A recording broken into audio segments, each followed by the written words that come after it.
এখন রসুন লাগাচ্ছে না? ওই যে চারাও গজাইছে অনেক। আর পেঁয়াজের তো চারা গজাই গেছে, পেঁয়াজ লাগানো হয়ে গেছে।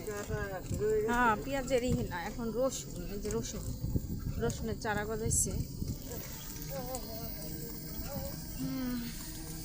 এই কুয়াশায় এই ঠান্ডার মধ্যে কত কষ্ট করে সবাই চাষ করে, আর সেই চাষিরা যদি ফসলের দাম না পায় এর চেয়ে কষ্ট কি আর হয়?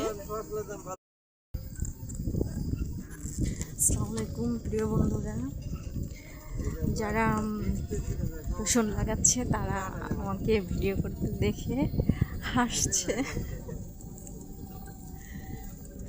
আর যদি আমাদের বাড়ির পাশে এই ধরনের জমিতে চাষ হয় না, তো এই ফসলগুলো দেখতে, এই ফসলি ক্ষেত দেখতে খুব ভালো লাগে।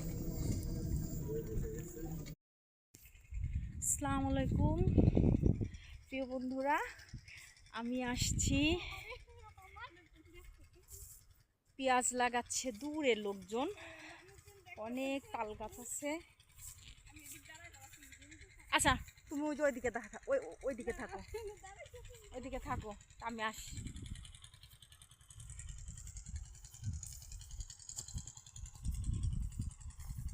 কত ভয় পায়, পাগল।